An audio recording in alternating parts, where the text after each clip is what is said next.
Alors, on va faire comme ça sera plus simple. Tu me lances les questions, je les rattrape. Je te lance les questions. Allez.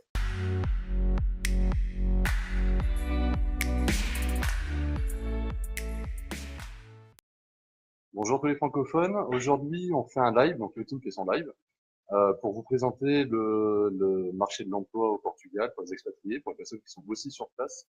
Ça va être notre gros objectif aujourd'hui, ça va être réellement de vous présenter le Portugal avec tout ce qu'il comporte finalement, les bonnes choses, les moins bonnes choses, les parties administratives, comment fonctionner ici et comment trouver de l'emploi surtout. Donc pour commencer, on va tout simplement faire un live en 3 parties. Donc ça va être la première grande partie, on va être sur une présentation de EOTeam, une présentation de moi-même et une présentation de d'Anna. Tout simplement parce que aujourd'hui EOTeam est implanté au Portugal depuis quelques années sur le domaine du recrutement et l'avantage c'est quand même à un moment donné que vous puissiez en bénéficier aussi et pouvoir nous contacter. Ça va être vraiment le grand point ici, hein, c'est-à-dire que vous allez pouvoir nous contacter en direct, mais également après en coulisses. Si vous avez des questions, si vous avez des CV, si vous avez pas mal d'informations à récupérer, on est là pour vous les donner. Après, on va avoir donc une présentation du Portugal, donc aussi bien le pays en lui-même que comment il réagit aujourd'hui au niveau de l'emploi. Et après, il y aura une partie donc directe avec vous. Vous allez nous poser des questions, on va répondre en direct. Si voilà, l'objectif c'est vraiment ça, lâchez-vous sur les questions. Vous n'avez pas besoin d'attendre cette partie-là pour nous en poser, hein, donc on peut les lire en direct, donc on répondra aussi directement.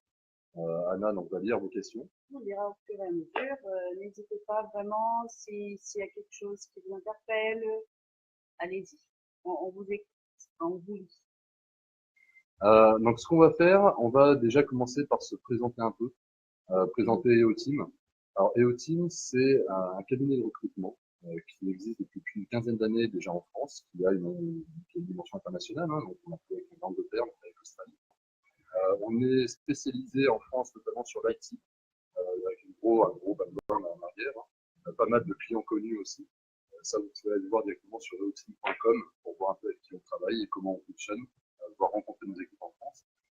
Mais l'objet aujourd'hui, ça va être de voir EOTeam Portugal. EOTeam Portugal, ça fait 3 ans qu'on est là.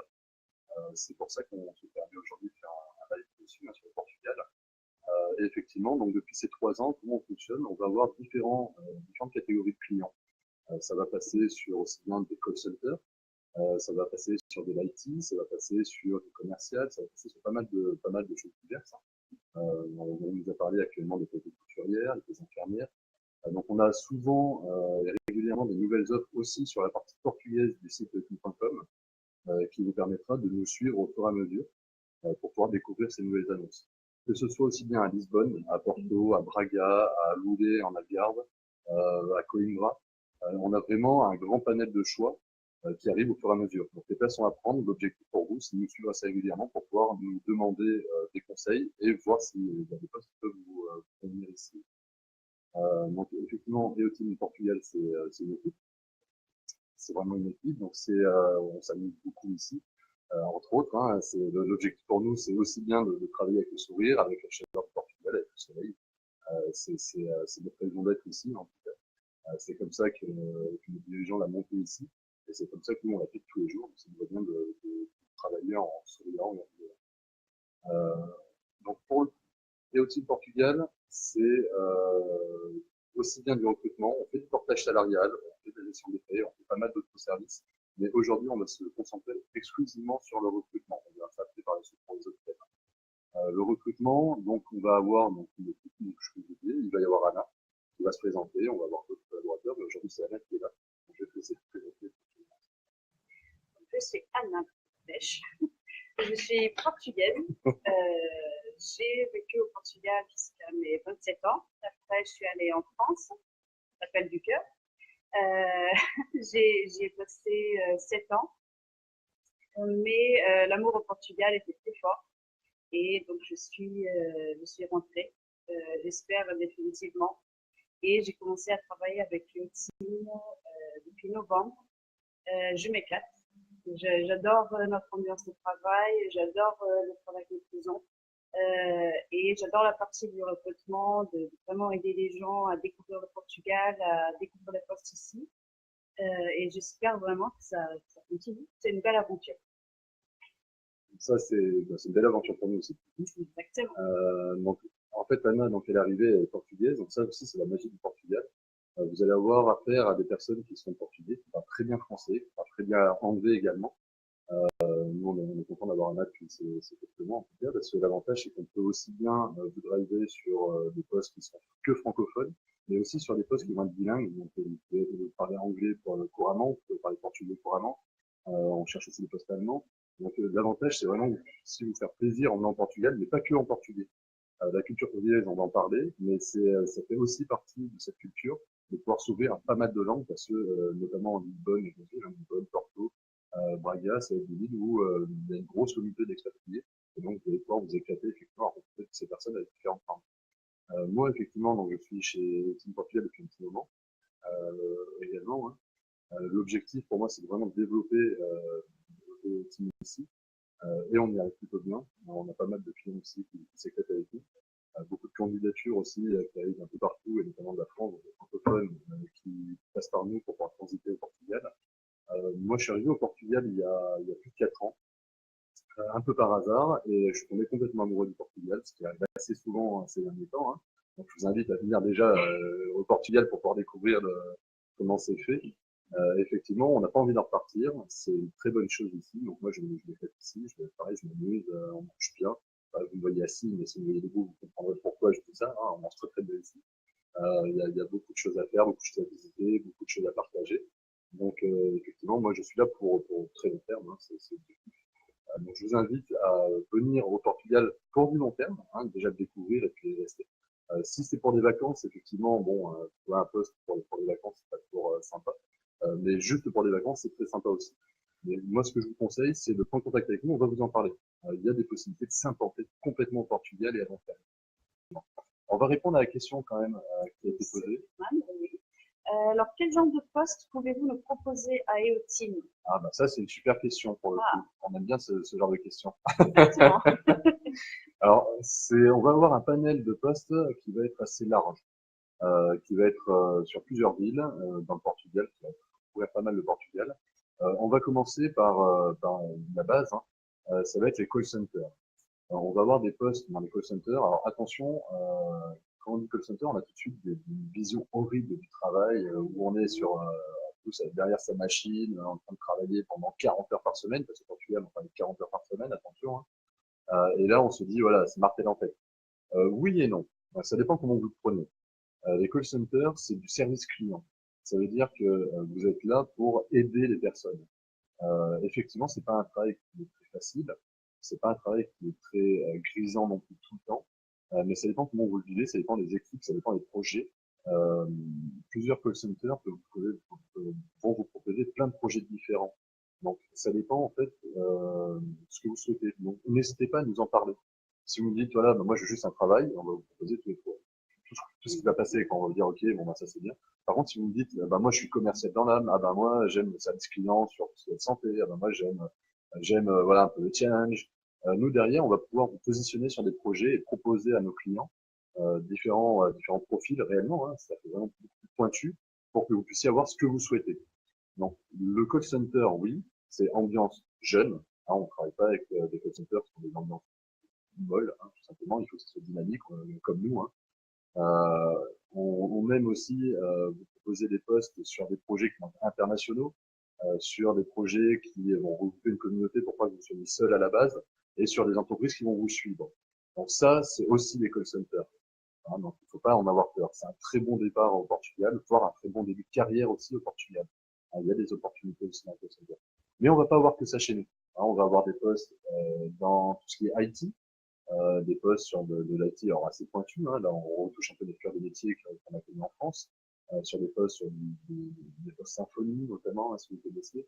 On va avoir des postes d'intégrateurs, des front-end, on va avoir pas mal de postes différents qui vont s'ouvrir ici, de plus en plus. On va avoir des postes à challenge sur du recouvrement, donc ils viennent s'installer aussi ici. On va avoir des postes d'infirmières, on va avoir des postes de couturières bientôt, hein, certainement. On va avoir des postes on peut avoir un peu tout comme poste, mais ça dépend des moments. De la comptabilité aussi, on a de la comptabilité française aussi. Hein, c'est la plus de comptable en France. On peut avoir des contacts ici pour que vous puissiez faire votre métier du Portugal. Donc n'hésitez pas, donnez-nous votre profil, mais restez pas fermé à votre profil. Hein, n'hésitez pas à nous dire aussi ce que vous avez envie. Voilà, je pense que je vais pas m'étendre plus. Hein, voilà, encore une fois, on a un numéro de téléphone. Vous pouvez me contacter sur mon numéro de téléphone qui est sur le site. Hein. Vous avez mon adresse mail, vous avez l'adresse mail d'Anna, vous avez un site internet leoteam.com qui vous donne toutes les informations, où il y a tous les postes référencés. Donc n'hésitez surtout pas à nous contacter. On est là pour ça. Nous avons une question entre temps. On va juste répondre à Carla. Avez-vous des postes sur Porto? Alors, on a des postes sur Porto, on a des postes également qui vont s'ouvrir sur Braga, on peut avoir aussi des postes qui vont s'ouvrir sur Marèche. Après, tout dépend ce que vous attendez, ce que vous souhaitez. On est toujours en recherche de clients qui ouvrent des postes. Hein, donc oui, on peut avoir des opportunités aussi sur Porto. Alors, on va voir la question de Christophe. Avez-vous des offres sur l'Algarve?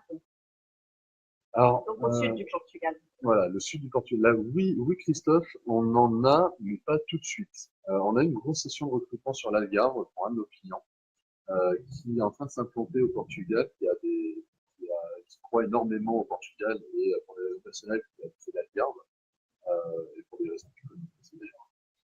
Et effectivement, donc là, il fait une première session, donc le recrutement a été fait et d'ailleurs, je salue les personnes qui sont là qui ont été recrutées. Mais par contre, ils souhaitent développer assez rapidement et aller dans ce sens-là. Donc, je vais avoir des profils francophones à chercher pour l'Algarve. On va être plus sur du recouvrement. Alors, on est sur une société de recouvrement, donc ça veut dire quoi? C'est une société qui va travailler en Algarve pour la France. C'est une filiale qui s'ouvre, donc vous allez téléphoner en France. Comme on me l'avait dit plusieurs fois sur Facebook, non, on ne va pas ratisser les Portugais qui n'ont pas payé leurs factures. On va s'occuper des Français. Mais effectivement, non, c'est vraiment un métier à challenge dans le sens où on va vous demander de trouver des solutions et non pas d'aller taper sur les gens. Hein, c'est-à-dire qu'on va trouver des solutions financières pour voir pourquoi ils n'ont pas pu payer et s'il y a des solutions là-dessus, tout simplement. Je ne sais pas si on a répondu un peu à vos questions. N'hésitez pas à continuer. Hein, c'est toujours intéressant. On va faire des petites pauses comme ça. À la fin, vous pouvez aussi vous lâcher, hein, parce que ce sera le but. Là, on va vous expliquer un petit peu plus le Portugal, je pense. Donc, pour le Portugal, donc qui est la deuxième étape de notre live, ça va être plus finalement un peu plus jovial parce que c'est le Portugal. Mais on va vous expliquer aussi bien les côtés géniaux du Portugal pour vous attirer, parce que nous c'est aussi notre métier, mais aussi les pièges à faire attention parce qu'il y en a aussi pas mal. Donc ce qu'on va faire, c'est qu'on va prendre un petit break de quelques minutes où on va vous présenter Eudoxie, qui est en stage chez nous depuis quelques semaines, depuis pas très longtemps, 2 semaines d'ailleurs, et qui va rester 6 mois avec nous et qui a eu cette expérience justement d'arriver au Portugal. Donc, je vous demanderai d'être gentil avec elle parce que je l'ai prévenu à la dernière minute. Donc là, elle est un peu en stress, donc moi, ça me fait beaucoup rire. Mais elle va vous parler un petit peu de son expérience. Bonjour tout le monde. Donc, Édric m'a présenté, c'est Eudoxie, donc je suis française.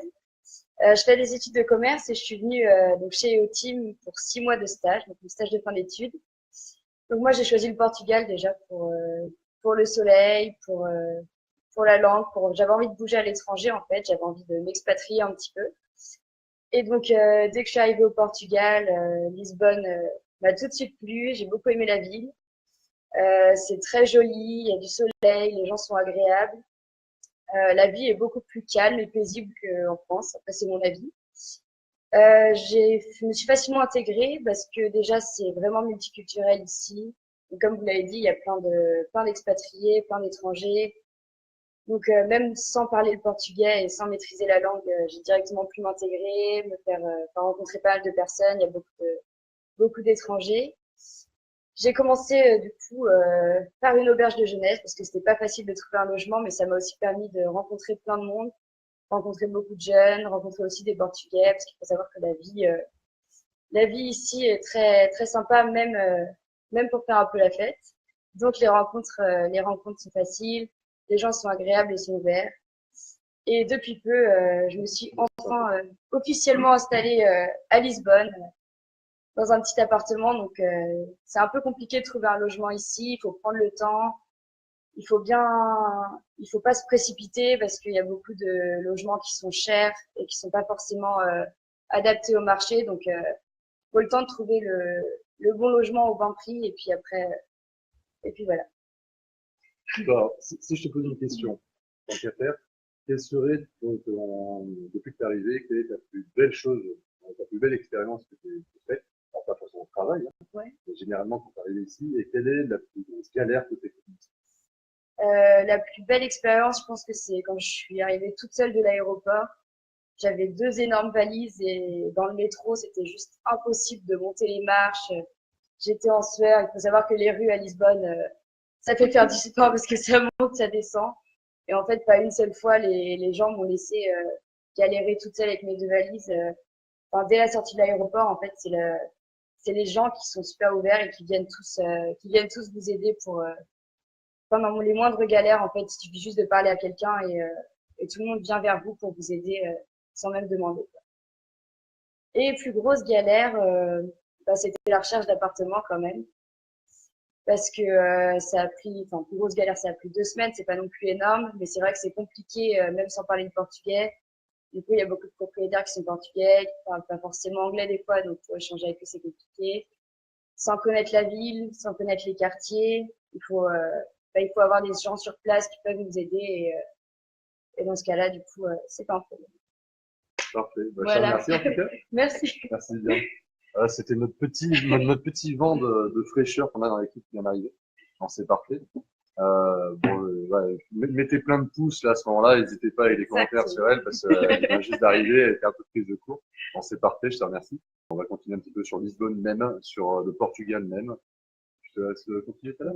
Ouais. Donc, comme vous avez vu, avant d'être totalement coupé, On vous a fait la ligne.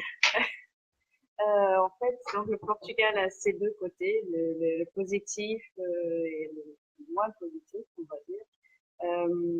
C'est surtout ce qui a attiré, c'est le cadre de vie, niveau sécurité, niveau tranquillité, c'est une autre vitesse de vie, on va dire. Le climat qui est très, très, très agréable.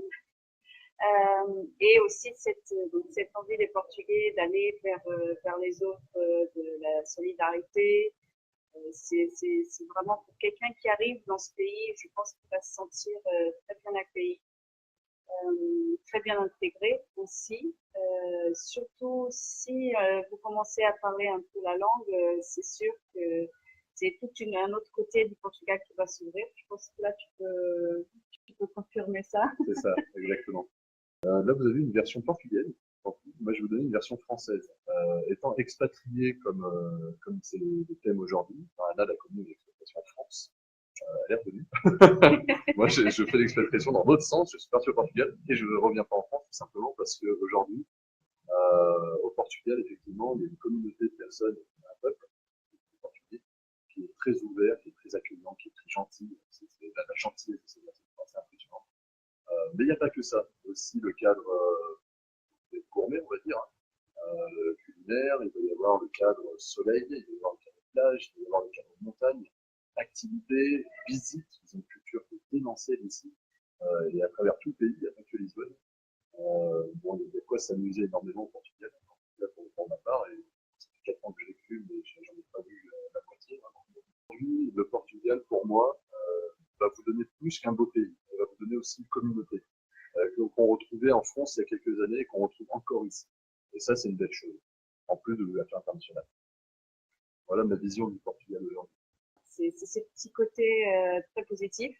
Les moins positifs, évidemment, la partie immobilière qui est de plus en plus demandée. Donc forcément, c'est un peu compliqué de trouver du logement. Ça prend un petit peu plus de temps, mais ça reste possible. Après, Effectivement, c'est ça. En portugais, tu vas pas non plus, hein, on est d'accord. Je ne vais pas trop parler du négatif, non, mais il y en a évidemment. Pour le côté négatif, c'est vrai qu'Anna l'a dit, la partie immobilière, c'est un peu enflammé sur Lisbonne. Alors, on va parler quand on parle Portugal généralement, pas forcément. Par contre, là, on va parler de Lisbonne, c'est un peu comme Paris en France. Elle a tellement grossi ces dernières années, donc sur les 10, 5 dernières années-là, ça a bien explosé. Et ça a son contre-coup qui est l'immobilier.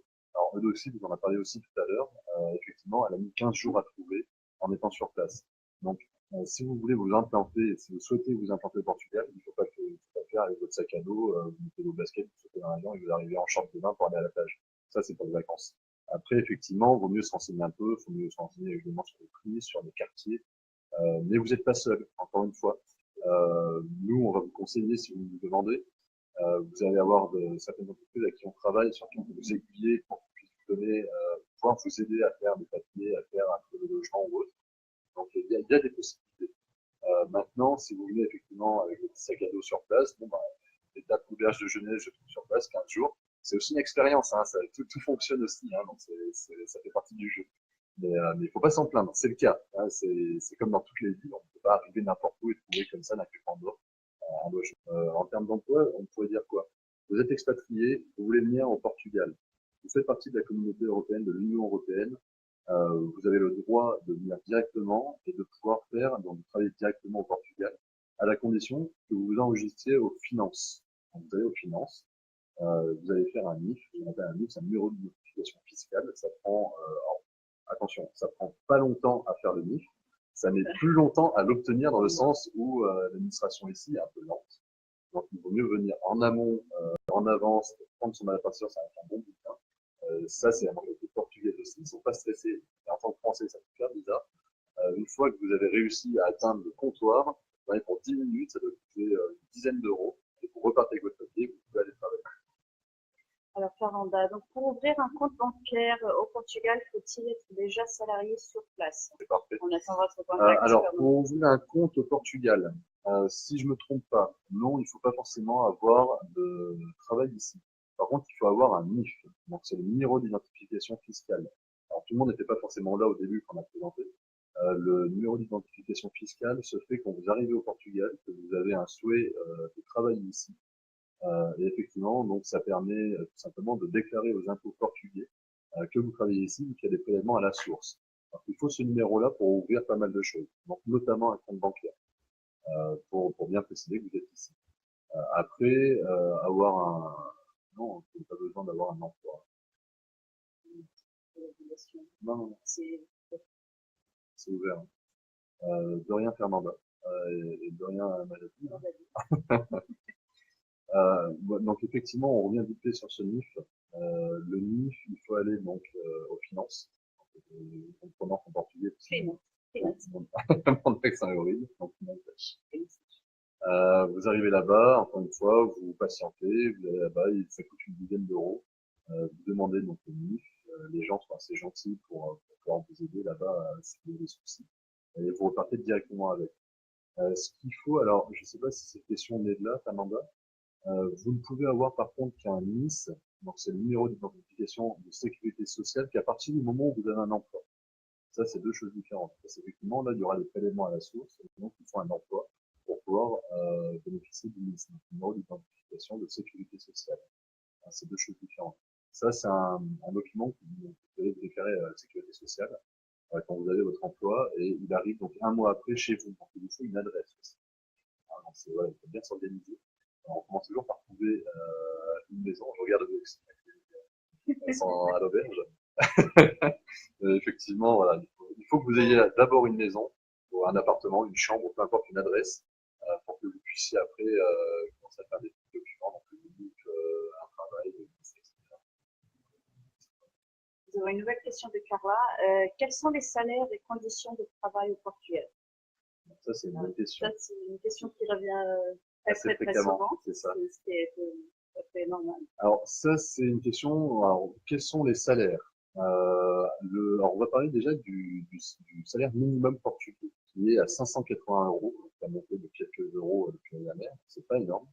On n'est pas comme en France. Attention, on n'est pas comme les pays non plus nordiques, hein, où les SMIC, on va dire, sont quand même beaucoup plus élevés. Là, on est à 580 euros. Ça veut pas dire qu'on vit avec 580 euros à Lisbonne. Ni dans les autres villes, quand on arrive en tant qu'expatrié. Vous avez certaines compétences qui vont faire que vous allez payer mieux, notamment les langues et l'expérience sur certains postes. Donc effectivement, ici, pour un expatrié, on va être en moyenne entre 800 et 1000 euros brut. Sachant que là-dedans, il n'y a pas forcément les primes, sachant voilà, c'est très variable. Mais la moyenne, c'est ça. On va vivoter à peu près à 900 euros brut en moyenne. Après, en termes de conditions, le Portugal, c'est 40 heures par semaine. Hein, ils ne vont pas passer aux 35 heures. La loi n'a pas été votée ici, elle a peut être proposée, je crois. Donc pour le coup, on est sur 40 heures par semaine. Souvent, on travaille les samedis, alors pas forcément tous les samedis, mais souvent, c'est ouvert les CV. Au Portugal, de toute manière, c'est quasiment tout le temps ouvert, même les dimanches. Ça aussi, c'est une culture qu'on n'a pas forcément encore en France non plus, et qu'au Portugal, on a développé, c'est-à-dire qu'on est vraiment sur du service clientèle. Donc, c'est ouvert sur un très large spectre, avec 40 heures par semaine de travail. Par contre, en termes de conditions positives, on va avoir aussi des avantages. C'est-à-dire que vous avez un 13e et 14e mois qui est obligatoire au Portugal. Donc ça, c'est acquis. Quand on vous propose un salaire brut mensuel, sachez que vous avez un 13e et 14e mois qui va être donné en 2 fois. Donc, l'année dernière, il y avait des possibilités pour l'avoir en plusieurs parties sur son salaire. Là, maintenant, c'est donné en 2 fois. Donc, juste avant l'été et juste avant Noël.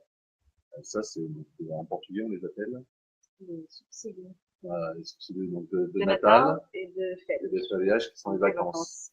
Donc, effectivement, voilà, c'est l'avantage que vous avez, c'est pour partir en vacances, vous avez une prime, pour aller à Noël, vous avez une prime. Donc, c'est toujours sympa. Autre avantage que vous pouvez avoir sur les conditions, donc souvent on vous propose aussi des mutuelles qui sont quand même les bienvenues au Portugal.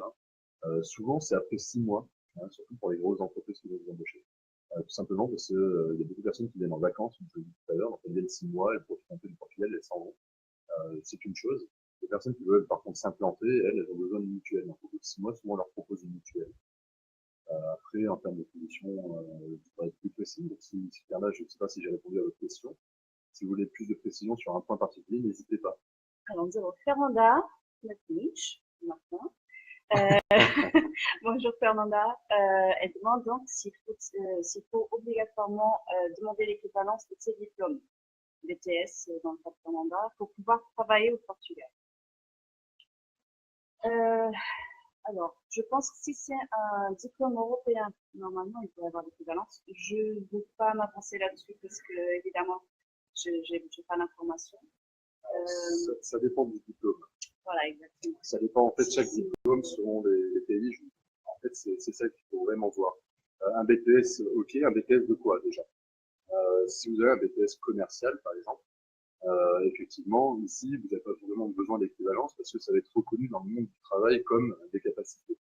Si vous avez un diplôme d'infirmière, là pour le coup, effectivement, si vous voulez travailler en tant qu'infirmière au Portugal, alors là c'est plus une école d'infirmière plus un BTS, effectivement, hein, mais on n'est pas forcément sur les mêmes normes, pas forcément sur les mêmes mouvements. Là, il faut demander des équivalences quand ça touche à la santé. Tout dépend du domaine. Concrètement, nous, sur les postes qu'on propose, s'il faut une équivalence, on vous le dit. Actuellement, il ne nous en faut pas. Sur les postes qu'on vous propose, il faut vous présenter votre diplôme français ou peu importe, si vous êtes un autre pays. Mais automatiquement, nous, on vous dira non, c'est bon, vous pouvez venir avec. Alors, nouvelle question. Najadine. Najadine, bonsoir. J'espère que je prononce correctement. Quels sont les critères pour être retenu? Alors, c'est une bonne question. Surtout, je ne connais pas le poste. Alors, c'est ce que je disais juste avant. N'hésitez pas à nous proposer, à nous dire sur quel type de poste, parce que quels sont les critères pour être retenu. Sur la majorité des postes que j'ai actuellement sur le site, on cherche des francophones. Alors déjà, c'est de bien parler français. Si vous parlez déjà bien français, si vous avez voilà, la capacité de pouvoir rebondir en français, déjà, vous avez une partie qui est faite. Après, c'est selon les postes. Ça va être votre expérience. C'est comme en France. Vous postulez. Si vous avez le CV qui correspond, les compétences et surtout la motivation, parce que c'est joué énormément ici, vous avez des bonnes chances d'être. Après, effectivement, s'il y a un poste et qu'il y a 200 personnes, ça jouera à l'expérience, ça jouera à la prétention, ça jouera à tout ce qui se fait en France également. Alors, ensuite, Annabelle Copaille. Annabelle, y a-t-il des besoins de responsables ressources humaines expérimentés, bilingues, français-portugais? Alors, oui, Annabelle, pour le coup, effectivement, oui, on en a besoin, mais j'irai peut-être un petit peu plus loin. Nous, en tout cas, dans les postes qu'on a actuellement, on en recherche, mais il faut aussi des très bonnes notions d'anglais. Le problème qu'il y a actuellement, notamment sur Lisbonne, pas forcément sur les autres villes encore pour l'instant, c'est que Lisbonne a une très très grosse communauté d'expatriés, travaille avec de très grosses entreprises qui sont internationales, et actuellement, la langue internationale, c'est l'anglais. Donc, vous parlez français, vous parlez portugais, c'est déjà très très fort, c'est déjà une très bonne chose. Il peut y avoir des postes, mais si vous voulez des postes vraiment de responsable RH, effectivement, il vous faudra l'anglais, définitivement. Il va y avoir effectivement des call centers, il peut y avoir des banques, Il peut y avoir des jeunes entreprises de mode start-up qui se lancent ici, qui ont de gros potentiels de développement. Il peut y avoir des entreprises purement portugaises, mais effectivement, bah, bon, vous avez la chance d'être française dans le portugais ou portugaise dans le français. Mais effectivement, vous avez aussi des entreprises purement portugaises qui se développent à l'étranger et qui ont des clients étrangers et qui ont besoin aussi que ça parle plusieurs langues. Donc moi actuellement, j'ai quelques postes à pourvoir. Donc faut être mobile aussi, hein, faut savoir être mobile sur ce type de poste. Hein. Faut pas rester coincé sur Lisbonne. Il n'y a pas beaucoup d'autres villes qui se développent. Donc encore une fois, moi j'ai des postes, je peux vous en proposer, je peux vous présenter à mes clients. Envoyez-moi votre CV, Annabelle. Carla, bonsoir Carla. Alors bonsoir, nous envisageons de nous installer au Portugal. Mon copain travaille en banque depuis 10 ans et parle allemand et anglais et un peu portugais. Est-ce que vous avez quelque chose à lui proposer? Ok, alors déjà vous parlez donc, français, vous parlez anglais, vous parlez allemand. Donc autant dire qu'effectivement vous allez avoir quand même pas mal de possibilités ici. Après effectivement donc tout dépend le domaine où vous recherchez exactement. Donc là vous étiez en banque. Est-ce que vous souhaitez continuer dans la banque? Qu'est-ce que vous visez dans la banque? Parce que la banque c'est quand même très vaste. Hein. Oui, c'est comme si je vous disais que j'étais médecin. Alors est-ce que je suis généraliste? Est-ce que je vais être anesthésiste comme on parlait tout à l'heure? Est-ce que je vais être pédiatre? Tout dépend de ce que vous êtes dans la banque. Est-ce que vous étiez plutôt sur la partie commerciale? Est-ce que vous êtes plutôt sur la partie administrateur? Ce qu'il faut savoir, c'est qu'ici, il y a des grosses entreprises qui sont établies, dont notamment des banques, qui vont proposer à leurs collaborateurs des postes à responsabilité ou à moindre responsabilité, mais qui vont être par rapport à leurs compétences. Une personne qui est trilingue avec une notion en plus de portugais peut trouver effectivement ici. Moi personnellement, j'ai des postes que je pourrais vous proposer avec votre CV en face pour savoir exactement ce que vous y en manque aussi. Hein. Mais effectivement, oui, il y a des possibilités. Mais je vous encourage à m'envoyer votre CV. Donc, il y a deux solutions pour ça. Si vous voulez m'envoyer votre CV, ça va être soit de le faire par le site eotime.com en direct, hein, eotime.com, la partie portugaise, hein, en haut, vous avez le petit logo du drapeau portugais, soit de m'envoyer directement sur le nom de votre boîte mail. Alors, c'est simple, la première, c'est notre prénom.notre-nom @eotime.com. Donc, moi, c'est elric.valette, que vous retrouvez sur Facebook, @eotime.com ou anna.pêche@eotime.com. Voilà, Carla, j'espère que j'ai répondu à votre question. N'hésitez pas à mettre un pouce si c'est bon. Si c'est pas bon, mettez dans l'autre sens. Je vous remercie. Alors, voilà, donc, là, vous trouvez notamment mon adresse, c'est mis dans les commentaires si vous voulez m'envoyer votre CV, ou le CV de votre ami. Je parle beaucoup, j'ai la bouche un peu sèche. Je sais pas si c'est souvent. Mais effectivement, oh, on a même la classe. Merci, Alexis. Donc, effectivement, n'hésitez pas encore à nous poser des questions. Ça, je vous en prie. Vous avez notre page qui vient de s'afficher. Donc n'hésitez pas à visiter. Vous aurez tous les posts qui seront annoncés. N'hésitez pas vraiment à envoyer votre CV, et selon votre profil aussi, on verra les postes qui sont disponibles. C'est ça. Habituellement, pour nous, le temps de réactivité, il faut compter au maximum une journée. C'est-à-dire que vous nous envoyez votre CV, on le lit. Alors, à part si il y a des personnes qui envoient le CV à absolument tout le monde sans leur préciser, je ne sais pas pourquoi. Donc là, c'est un peu compliqué d'appeler. Mais habituellement, voilà, vous nous mettez un petit mot, vous dites pourquoi vous nous envoyez votre CV. Et nous, directement, on vous appelle. C'est-à-dire qu'on va bien le CV avant, on vous appelle directement, on fait un point avec vous et on voit les possibilités. C'est vraiment l'objectif des Team aujourd'hui. Surtout au Portugal, ça va être de vous intégrer à cette communauté qu'on est en train de créer ici pour que vous puissiez vous amuser. Quoi. On a Seth Medman bonjour Seth Medman, donc il demande si c'est possible d'être recruté en étant étudiant sénégalais. Alors c'est une bonne question. Je vais prendre le relais là-dessus. Effectivement, c'est une bonne question. On a beaucoup de communautés africaines qui nous téléphonent pour ça. Alors sénégalais ou autres hein, d'ailleurs, ça marche de la même façon. Le problème qu'on a actuellement, c'est qu'effectivement, vous ne faites pas partie de la communauté européenne, d'un pays de l'Union européenne. Donc, c'est beaucoup plus compliqué pour avoir les papiers pour pouvoir résider au Portugal et y travailler. Résider, c'est une chose, y travailler, c'est une autre chose. En tant qu'étudiant, il faudrait plus voir avec l'université sur les échanges. Donc ça, c'est faisable. Sur le domaine du travail, après, effectivement, il faut obtenir ce qu'on appelle un visa, un permis de travail, hein, pas juste un visa touristique, ça ne fonctionne pas. Il faut un visa de travail et pour ça, il faut une promesse d'embauche. Malheureusement, aujourd'hui, EOTeam n'est pas dans la capacité de fournir une promesse d'embauche. Ça, il faut voir directement avec les entreprises. Donc, quand vous revenez vers nous en nous demandant une promesse d'embauche, ça nous embête parce qu'il y a beaucoup de très bons profils qu'on aimerait bien présenter parce qu'on est toujours en mal de très bons profils. Malheureusement, aujourd'hui, des promesses d'embauche, elles sont pas du ciel. C'est vraiment les grosses entreprises qui vont en donner. Et nous, en tant que cabinet de recrutement, on n'a pas la capacité de vous en donner. Donc malheureusement, c'est un peu plus compliqué pour nous d'être actifs là-dessus, en tout cas, à part vous aiguiller, encore une fois, promesse d'embauche pour une grosse entreprise. Voilà. Alors, on a une nouvelle question de Fernanda. Google a-t-il déjà ouvert le recrutement pour son futur centre à Oeiras? Vont-ils embaucher des locaux? Les postes recherchés sont plutôt en call center, j'imagine. Alors, Fernanda, c'est une bonne question. Malheureusement, je travaille pas avec eux. Pas encore en tout cas, peut-être. Mais non, effectivement, moi, j'ai pas beaucoup d'infos là-dessus. Fernanda, dans le sens où actuellement, c'est pas un de nos clients. Ni Google quoi. Oui, ils font du recrutement. Oui, très certainement qu'il faudra des locaux ou des francophones. Je vais parler plutôt bien anglais, français, pardon. À OEH, je saurais pas vous dire, sincèrement.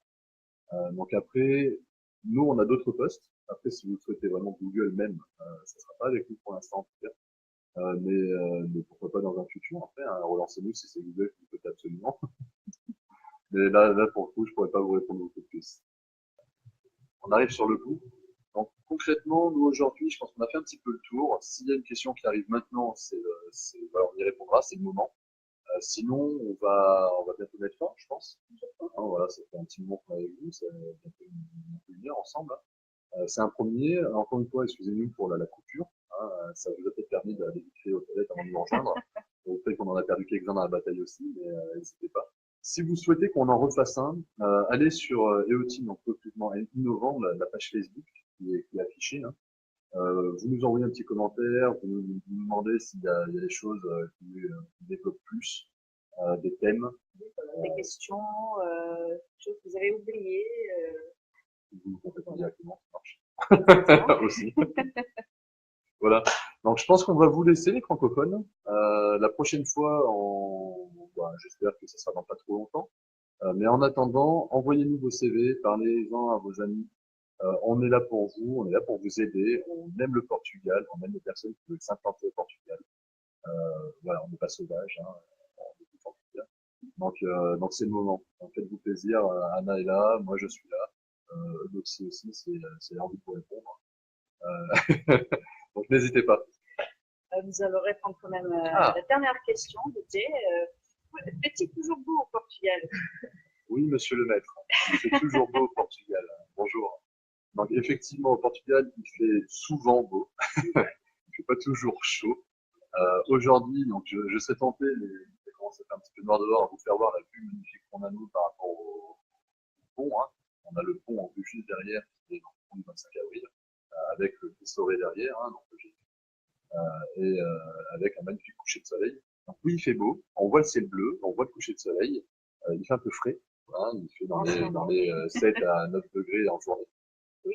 Donc pour vous qui êtes en France avec la neige, j'imagine que ça fait chaud. mais oui, il fait souvent beau. On a un petit peu de pluie de temps en temps, mais ça rafraîchit.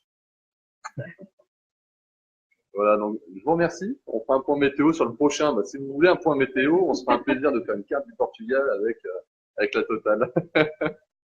Je vous souhaite une bonne soirée. Bonne soirée. Je te remercie Anna. Merci Udo. Merci Udo. Et merci à vous de nous avoir suivis. Balancez du pouce, balancez des cœurs. Nous c'est pareil, on peut pas le faire là, mais on balance des pouces, on balance des cœurs. Et on se revoit bientôt. Et n'hésitez pas à diffuser tous ceux que vous connaissez qui seraient intéressés. Merci Jay. Allez, je vous souhaite une bonne soirée et on va stopper ici pour aujourd'hui. Au revoir.